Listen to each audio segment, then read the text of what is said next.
14-6 run here on Let's Make Millions for you math nerds out there. 70% run here.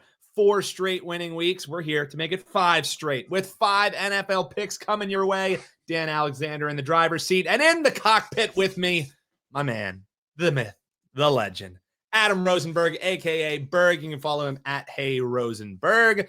Bergie, before we get into it this week, and this could be favorites week. We'll see once we surf through our picks that we have here for the folks. But let's start where we always like to, and that's recapping last week. We're 17-13 on the year. That's good for right around, what is that, 57, 58%, something like that? Yeah. We're in the top. It would be like 12th percentile if you were doing a Circa contest kind of thing based on. I mean, look, you said it. We are 14-6 in our last 4 weeks. 70% turned that corner. Run ain't bad. Yeah, and a lot of the dogs that we pick win outright. We said our absolute favorite bet on the money line, Atlanta 4.5. We said that a billion times. Screamer. Yep. Yeah, we absolutely love that. So we win that one outright. We told you Carolina was going to win as the home dog against Dallas. We've got a really good read on this Dallas team. We'll talk about that here a little bit later. Seattle, our babies. They're our babies. That's what we've been saying is Seattle. And then we lose San Francisco, who has been a thorn in our side. And then it was predetermined that Detroit was going to lose. So we lose that game. Yes, the tinfoil hats are out in that one. All right, Bergie. Let's get into it, man. This is a when you mentioned the cockpit. I'm sorry, I'm just getting out of my head this really cool image. I'm sorry, saying cock out the gate probably wasn't. Yeah. Well, no. I'm just thinking of those cool little motorcycles where like one of us gets the little sidecar, right? The sidecar, yeah, dude. Yeah, like I picture, that's all I think about. Yeah, with like, I want to have the biker helmet that has like the spike on the top and the goggles 100%. And everything. Absolutely. We'll definitely have. Just look forward for that AI slop coming your way. I love it. I'm sure that we'll work something up. Which actually reminds me, Berg. There now our little ugly AIs are in the top right corner. I was like, I know we're missing something. It was our little AI gentlemen who are now there. All right, Bergie, let's get into it, buddy. Let's talk Week 7 NFL. We're making 5 picks. That's what we do here. 5 picks. It's our Circa Million entry, and we give it to you here for free. No bait, no switch. All you got to do, hit that like button, comment below with the picks you like, and tell us whether you agree, whether you disagree. And if you haven't already, folks, subscribe. All right, let's kick it off. Man, I'll tell you what, there was a lot that Berg and I liked this week. Coming to 5 plays was a battle because we both like so much this week. And a lot of it kind of flies in the face of what we typically would be picking. But let's start in the tsunami zone. In Cleveland, as they're taking on Miami. Circa line here, we got 2.5. And Berg, like, we won't belabor the point because if you're on Twitter or if you listen to any other show, you already know that this weather forecast is abysmal. We already know that Tua Tagovailoa in the weather is absolute dookie butter. But you know what? We capped this game and said lay the points with Cleveland long before there was any weather forecast. The cap has nothing to do with the weather that puts us on Cleveland here. I mean, for me, Berg, I want to get your thoughts, but Tua shitting on his teammates every single week and taking no accountability. I don't think I've ever heard Tua say me or I, but right after the game, he's blaming people not showing up. I think the bigger issue is Tua's lack of leadership on this team, more so than Mike McDaniel being a bad coach. It's a perfect storm, and it's going to be a perfect storm in Cleveland. For me, when Tua gets his inevitable first turnover, this is just going to snowball really bad for this team. And this is a chance that Cleveland knows. The line tells you Cleveland being a favorite here by nearly a field goal. This is a spot where Cleveland knows that they can get a win, and I think they get a win by at least a field goal in a game that I think it might only be field goals made in this game. What do you think? Cleveland, Miami, why are we liking this one? For me, it's going to be the run defense of the Cleveland Browns of the Cavs. I do not do NBA, but the look for me. It's that time of year when we're capping 20 sports. Yeah, right. The Browns, not really great pass defense. If you just want something fun, actually, I don't mind probably 2 completions. But what do I not like? I don't like the Dolphins altogether. Dolphins had 2-6 ATS against top 10 defenses in the last 2 seasons. They are 1-8 straight up on the money line against top 10 defenses, top 10 rush defenses the last 2 seasons. Just so that people know, the Browns have the number 1 rush defense and the number 4 overall defense in the league. So pretty both good. of those are qualifiers. Pretty good. You could talk about the weather. People are probably going to overdo it on a lot of things with the weather. It's not raining if you're betting the total at this point, you wasted your chance. You know what I mean? Yeah, yes, there will be wind gusts. It will not be great. Look, we're not in Miami. That's all that matters. It's going to be like 50 and windy, and it's not going to be fun. So give us the Brownies. I don't expect this game to be fun to watch. I'm not going to watch it. I'm just going to get an update from you at the end of the game, and I will know one way or another. But under a field goal for a team that we know is just going to slog its way through this, Dylan Gabriel, for all the comments that we make, does not, who also is Hawaiian, by the way, does not make, it hasn't had any turnovers. So we talked about the Tua turnovers. They've been very, very conservative about how Dylan Gabriel has been playing in a good way. I think Judkin's going to run through this team. It's Miami rush defense is the worst in the league. Everybody comes out. Vidal on the Chargers, who we'll probably talk about in a little bit, just had a career day. So, yeah, let's take it. Let's go Brownies. Is this the second time? I think it's the second time we've taken them this year.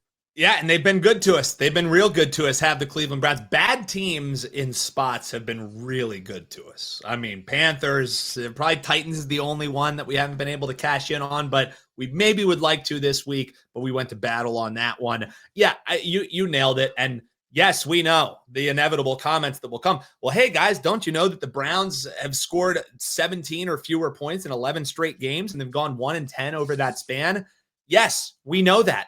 They don't have to score 17 points to win this game. I really believe that. Yes, Miami, they're able to put up points in bunches, sure. But against this defense, I don't think so. And you know, for an offense who can't really score, seeing a team who's given up season-high yardage in each of their last 3 games, including 400 yards or more in each of them, and a team who's only 1-5 on the season, that's a perfect prescription for a offense that is ailing. Lay the 2.5. We get it under the key of 3 here with the contest line. Are they baiting us? Maybe, but we're taking the Cleveland Brownies. 2.5. Pick number uno. And then, Berg, I'll talk a lot on this one because I had to last night. And it's funny. You were like, oh, you'll text me after the game and let us know what happens. Like, you know, I'll text you multiple times throughout the game. My Sunday, My Sunday is essentially live tweeting Berg, but only in text form. It's 1 minute in of we're done. 0-5, 0-5. Minute in. We have owned witching hours, though, man. We have owned the witching hour. We have also owned the reverse jinx. One time on one of the shows, I'll just post some screenshots of their texts or of our texts because that's great. They're objectively hilarious. But now we're going to go to the Chargers and the Indianapolis Colts team. Now, there's a little bit of disagreement here. We both arrived on the same pick after much convincing. But one thing that Berg and I maybe don't see eye to eye on, and I think this is a topic of conversation for all sports bettors across the NFL, is regression or not. Will it be coming for the Colts? I'm in the camp of thinking, yes, people like Berg. I heard Teddy Covers on Wager Talk today. He was saying, I'm a believer in the Colts. I don't think regression is coming. So there are very sharp minds who I respect who are completely on the opposite of me. But where I maybe see that regression coming is it's alluding back to this handicap that we just gave on fading Miami and a defense who looks like they're ready to burst at the seams. The Colts have given up a season-high yards in 4 straight games. So in 4 straight games, they have given up more yards and more yards and more yards, and they're still winning. You know, it hurt them against the Rams, but that's a defense that the pot is just going to boil over eventually. And I think it could happen here with a team that's constructed to match up really well against this Colts team. I think they're a perfect team that could maybe make Daniel Jones look like Daniel Jones again. And I'll turn it over to you with some of the reasons why we think that could be a possibility defensively here. But for me, Berg, before I give our ATS stats from sexy Mark Lawrence or the sexy stats from Mark Lawrence, who knows? Take that how you will. But the Colts, they just keep getting away with bad wins. That's the reality of it. They lost in the stats to the Cardinals last week, needed a come from behind win. They can't keep getting away with this. And that's what makes me say this line is telling you Chargers in the building that the Colts lost the last time they were on the road, same exact building. I think this is a really nice Chargers spot, and I have some ATS trends that allude to that, Berg. But I'll turn over to you because I know one guy who's coming back that we think could make Daniel Jones' day a little long here. Yeah, it would seem as though Khalil Mack is going to be coming back, and he's been great. He broke his hand. Return of the Mac. So they always do this. They open up a 21-day practice window, and then they play that week. I don't know why they even bother, but that is something that is key for me. I think that the Colts might be for real because I believe really in what Kevin O'Connell is able to do to quarterbacks. Because everybody who stops there, even for a cup of coffee, leaves and does better. I do think that Daniel Jones is playing well. I also think that Colts team is constructed in a way where there are no alpha receivers. There's a bunch of different very good skill receivers. Actually, it reminds me a lot of the 2017 Eagles, to be totally fair. Which reminds me a lot of that Eagles team. Reminds me even more. It actually reminds me of the 2022. There's Eagles fingerprints all over this team, which is not surprising. So, but for me, what it ultimately comes down to is that, to your point, the Colts have been chipped away at each game to a point where we are really ready to burst against a team that has an extremely talented quarterback. Whether or not you think he's MVP, Justin Herbert is very, very talented. And this is one of those spots for Harbaugh that I think they take advantage of. There's rumors that Joe Alt might be back. I don't think Joe Alt's going to be back, but I'm not necessarily as worried about a Colts pass rush as I am about the Chargers pass rush onto the Colts. So that's going to be pretty disruptive.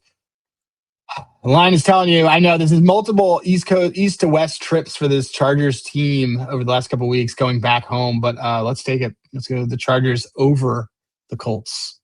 And we broke down a lot of the X's and O's there. Berg does a terrific job. And then, I love coming with some of these trends that they're sexy. They help back up a handicap. But, when they make sense, they make sense. I'm not one of the people who says, when they're wearing yellow jerseys like they are, they're X, because these jerseys are going to be the Savannah it's Banana very jerseys hard they're for wearing me. They're going to literally be dressed like Lala from Teletubbies. So it is very hard for me. That's how much I like this play that I'm forcing Berg to lay it on all yellow jerseys, because you alluded to it, a lot of travel for the Chargers. And this Colts team, who we like fading them when they go away from home. And yes, I know the Chargers have no fans. They're returning back home. But while they have no fans, they play really well at this home stadium. 4-1 against the spread run in the first of back-to-back home games. So returning home, they know they're going to be home for a while. They settle in. That's a bet on trend here for a Harbaugh team. And a bet against trend that I have here for you for the Colts is, no, this is not a look-ahead spot, because yes, it's a divisional game next week, but it's the Titans. However, under Shane Steichen, this is the same thing that we said about, he comes from the coaching tree of Nick Sirianni. And this is what we said about Sirianni. Sometimes when you're looking in division, even if it's bad teams, it's a little bit of a look-ahead spot. And Shane Steichen's Colts 0-5 run against the spread before a home divisional game. So when they're thinking about going home against the divisional team, it's a play against spot for the Colts. And now the Harbaugh spot of all Harbaugh spots from our man, Mark Lawrence. Out of division, Harbaugh beats the piss out of teams, especially when they're good teams. He gets his teams ready to play. Against teams over a 700 winning percentage, Harbaugh, lifetime coaching career in the NFL, 12-2-1 against the number. We love this Harbaugh spot against a team who I view some regression is coming. I still think they're a great team, but the Chargers get the win, and they get it by 2 or more points, which 2 is kind of becoming a key number in the NFL. Last night, another game just landed on 2. So for you, 2 doesn't matter, folks. 2 certainly matters. That's actually very true. Lay it. It. The only pushback I have on that is that was not a spread of 2. That was it was not. No, the spread doesn't matter. Different. But games are landing 2 with more regularity than they once did. Oh yeah. Well, because people are blocking extra points. Look, the other thing I'd add is that the Chargers are pretty lethal to open games. They have a plus 19 point differential in Q1, which is something that is they're going to be able to probably get the jump on this. And on this Colts team. They do. Yeah, they've been really good on scripted. And the Chargers' third down conversion rate, they've also been able to close really well in the second half. They have a third down conversion rate of 50% on the second half of games. And the Colts defense has allowed a third down conversion rate of 44% in the second half. So the Colts are letting up all those runs, letting plays get extended in the second half of games. And the Chargers are kind of hammering it in and making things happen. So let's do it. We're going to do it with the Chargers. Another favorite, and is there an echo in here because we're laying it again in this next game, and we're staying in the AFC West, playing an out-of-division opponent. That is right. We are looking at this Denver Broncos laying 7 against the Giants. Oofa bagoofa. And for those of you who have commented saying this show could be 15 minutes, cash the over because we're just at game number 3 out of 5 here. Denver. Dave Sherapan would be proud. Dave Sherapan would be very proud. Yes, you always bet under the in real life, but on the shows you take over the. That's for damn sure in the Sherapan fashion. But Berg, let's be the first to break it to people. The Giants win against the Philadelphia Eagles wasn't as impressive as people want you to think. It just isn't. Everyone has outgained the Eagles this season. The difference is in those games that the Eagles somehow pulled out, they didn't turn the ball over. They finally did. The other difference is that the Eagles let Dart get comfortable because they have zero pass rush. What happened the last time that they won a big game and then they went on the road? Oh yeah, they lost outright to the Saints, who also we like the Saints for what it's worth. We don't actually think that win, but now they're going to Mile High against a defense who leads the league in sacks. Yes, that's bolstered by the fact that I think they sacked Justin Fields just under 1 million times last week, but they have 30 on the year. Dart won't be comfortable in this game. And also, I think that coming off their Super Bowl win, I think the Giants just spent a week with extra time thinking about how great they are, thinking about how, oh my goodness, look at this rookie sensation that we have. And I don't think Dable's that great of a coach to reel these guys in. I think he's feeding into it. He wants these guys feeling a little bit. He wants them to like him. He's totally the coach. He's like, you guys like me? You want me to be your friend? Yeah, you guys finally like me. Can we all hang out if I don't still work here? Yeah, exactly. We're friends, right? Can we still be friends? He is like this. He's like the service manager at Applebee's that like really wants to be friends with all the waiters. And they're all like, dude, why is this dude? Why? Stop, man. Friends. We're not friends. We're not friends. But yeah, for me, this is a team, to quote my man Marco D'Angelo, fat and sassy is this Giants team as they're heading on in to taking on Denver. I think that they're walking into a trap against a defense who can make them a little bit uncomfortable, something the Eagles were not able to do. Great win last week, but you got to play the Eagles again in a week. We talked about those trends when we were saying the Giants in look-ahead spots against division foes, Eagles in look-ahead spots versus division foes. Yes, those were Thursday night spots, but the point still stands. This is a really bad sandwich spot for a New York Giants team that I don't think is mature enough to navigate this spot. I think Denver wins by margin. Lay the 7. What do you say, Bergie?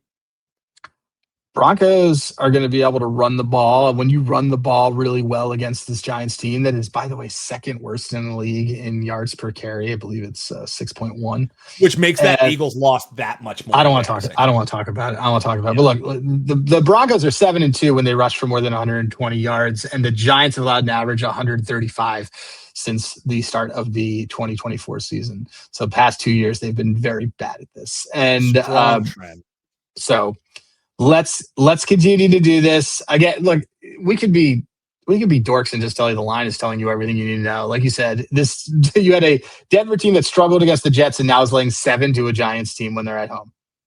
Come on. All right. So Giants had their Super Bowl. They also, like you said, look ahead spot to playing the Eagles again. I didn't even realize till you told me it's a sandwich spot. Sandwich for what? Oh, they have an Eagles sandwich in the middle of the season. Let's go. Giants or Denver laying the big number. I guess we're going to be playing alts on this one. So yeah, this one's gross. But I think it's a double-digit win here for Denver. I don't believe in this Giants team. I think it's impressive. I think in years to come, they are going to be a stalwart in this division.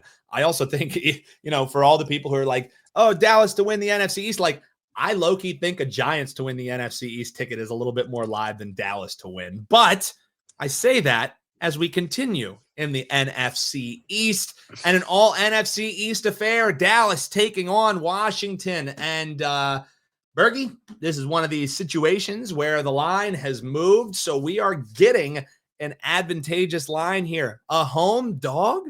Dallas Cowboys against the Commanders, coming off a loss to Caleb Williams. This one reeks. But Berg, the market has adjusted, and they are now saying Dallas is the favorite, even though Diggs gave himself a concussion. Dear God knows how that happened. But yeah, they will be without Stephon Diggs. I don't care. There was still going to be 1 billion points scored in this game, whether Diggs played or not. We're getting 1.5. The market's saying Dallas is a 1.5 point favorite, and I think that actually goes north by I don't think it's going to close it a field goal or anything like that, but it'll be 1.5, 2, 2.5, something like that. Dallas should be the team that's favored, and we're getting 1.5. What has Washington done to be road favorites, Berg? I don't see it, especially in a division game. They just lost as home favorites. And like I said, you know, the line moved. Cowboys, say what you want about Dak Prescott. Dak Prescott is playing phenomenal football, even without CeeDee Lamb. Is CeeDee Lamb going to likely be back? Sure. I don't really care if he is with how great Dak is playing. And say what you want about Prescott. He has run the NFC East for his career. 6-2 straight up against this Washington team in the last 8 is what Dallas and Dak Prescott have done. Yeah, I like Dallas a lot here. The fact that we're getting 1.5, absolutely adore it, Berg. We're taking the points with Dallas. The lone dog on the board, which in real life, they're not even a dog anymore. They're not even a dog. Nope. Look, Dak's playing like an MVP. They were basically, this isn't about the Dallas defense. I think the Dallas defense is the exact same as the Commanders defense. I don't think either one of them are very good. More. But I do think that Dak Prescott is playing like an MVP. I think their offense has been fantastic. He's been playing like an MVP with NPCs. I know I always say that on every show, but I don't know who the heck Ryan Flournoy is, and he's possibly stinks. I don't know. He's AI generated. AI generated. These are creative characters that are in here. So yeah, look, the resurrection of Javonte Williams. This Dallas offense is fun. This Dallas offense is actually a lot like what that Commanders offense was last year. So they're a lot of fun. They go 4 on 4th. They do a lot of these types of things. As long as Dak Prescott is there at the helm, I am believing in this, even if it's a matter of who can pour on more points and get the last stop. Maybe Dallas will get one of them in there. So give me Dallas laying points, laying up to a field goal. I don't think this is going to be like that Giants game. I think this is going to be pretty one-sided here. I'm a Commanders hater, but they I don't think that the Bears are good, and they struggled to put them away and eventually lost that game. So. Yep. And a lot of people are saying, oh, well, that was a false final because what if they don't fumble the ball? Like, no, the false final was the fact that they were competitive in that game because they shouldn't have been. Chicago really took it to them. Right away. They were up there. Right away they did it. Swift looked terrific. Caleb Williams was moving the ball all around. This is a really tough spot for Washington. I don't think they beat up on Big Brother. They had their chance to beat up on Big Brother last year. Dallas outright. But we get the 1.5 in this one. But for those of you getting to it late, I'm fine laying the 1.5. I'm fine laying up to 2.5 here with Dallas. I really like Dallas in this spot, but around this 1.5, just make it a money line bet. Whether you're getting money or you're laying money. For full disclosure, I took Dallas when it was plus 2.5. I took, and this is a nice gambling tip. When you have a short dog and they're at home, generally when they're at home, but it's a short dog that you like, take the alt minus 1.5. It's usually better than the money line. And so it was plus 126 is what I ended up getting, and I believe the money line was like plus 115. So good bet. And when you're around 1.5 and it's a favorite, you might as well just lay the extra juice on the money line, save yourself exactly. Or if you want to alt line it. See some gambling tips for you. Not only like he said, Javonte Williams overs. I think you can go Dak Prescott passing yards over. Pickens longest reception over is absolutely a must play.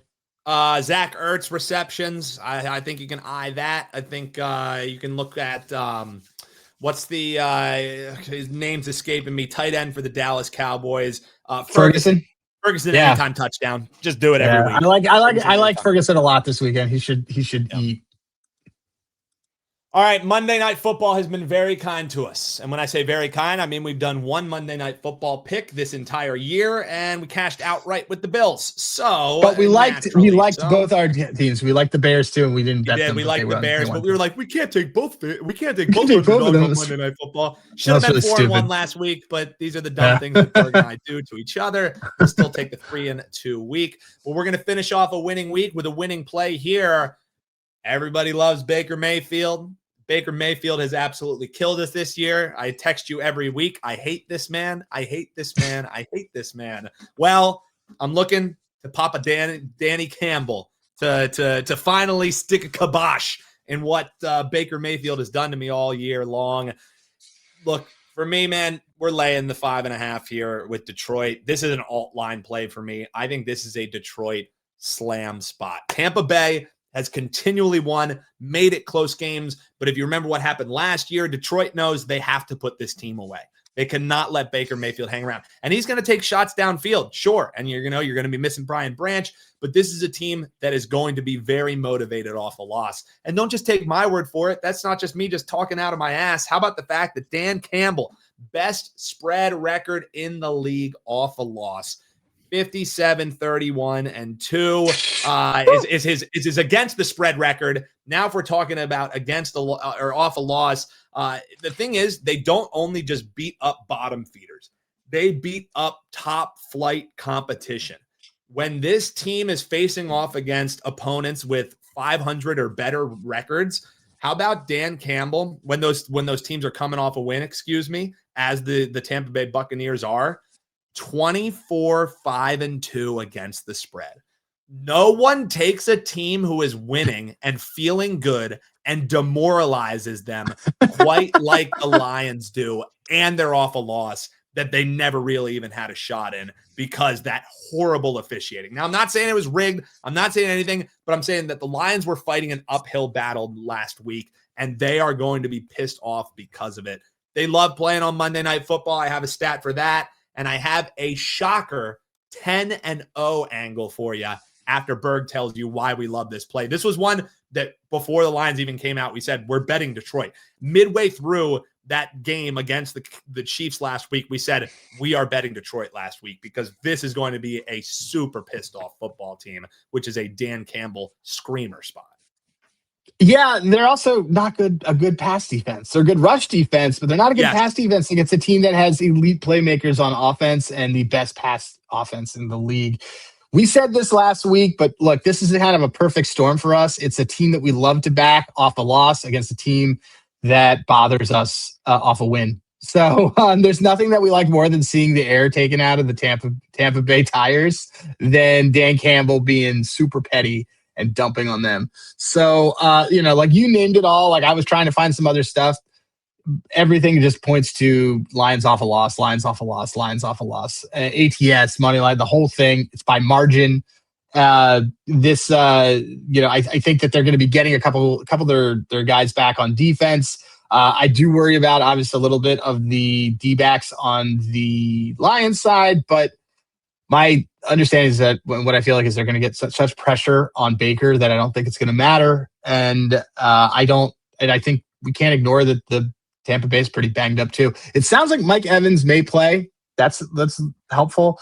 But it won't be 100% though, and the engine that's made them go is Amika Egbuka. Or if you're Gronk, it's definitely not playing. As Gronk says. And Big Boo, yeah, it's like the first time he's ever read anything. So he is. The producer in his ear was white guy said Nigerian names, right? Yeah, he's just like, here it is, Gronk. Come on, it's not how we say it in Buffalo. The producer was in his ear 1,000% being like, just pause before you say it. And Gronk's like, no, Gronk, power through. Big Boo. I got it. I got this. Lion smash, dude. Lion smash. This is an alts for us. And here's what I got for you. Monday Night Football. We love being the game that's being featured. Do the Detroit Lions 4-1 straight up against the spread under Dan Campbell on Monday Night Football. Coming off a loss. Absolutely love that spot too. And Berg and I said we're going to bet the Detroit Lions until they give us a reason not to. And just because they lost last week in a non-competitive game towards the end of it, that wasn't a reason for me not to want to bet this team. If anything, it's a reason for me to want to bet them. We're going right back to the well. Here's the one that I love. And in these primetime games, you know how they like play like in cue music. Sometimes you even get some Fish songs in there. But the one that I really loved, they've done an interview on that with that guy. He does like Dave Matthews. And he does all these. Yeah. They've had a Guster one in there before, which I love. He does a lot of jam band stuff. But the one that they've been using every week is "Please Take Me Home" because I don't remember. A little Phil Collins. And the reason why I bring that up, Bergie, is because the Lions love to "Please Take Them Home." How about the Lions back to back or being back as home dog? Or excuse me, let me restart that. How about the fact that the Lions love being back home after they were on back-to-back away games? So they were just on the road, 2 straight games. Now they're returning home for Phil Collins. That's the stat, Berg. 10-0 against the number under Dan Campbell after back-to-back away games, coming home. 10-0 against the number. Lay it with Detroit. And that, Bergie, does it for us. You get a little Phil Collins action. You get some plays here. We're laying it with Cleveland 2.5 against Miami. We're laying the 1.5. Indianapolis getting the loss in Los Angeles. Denver, we're laying the lumber against the Giants in a Philly cheesesteak sandwich spot.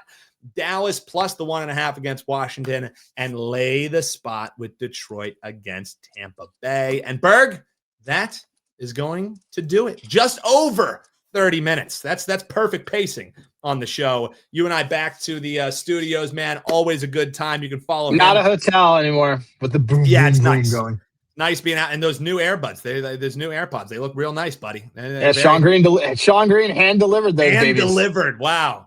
Sean Green and Ryan, Drew, Barrymore, Kramer. I wanted to hit him with like Cortavius. Ryan. That's next week. That's next week. I got to give him some. He asked me if does Giants TD is this Homer? I said, yeah, it is. I'm not listening to mom and dad tell me why the Eagles are winning and why the Giants are winning.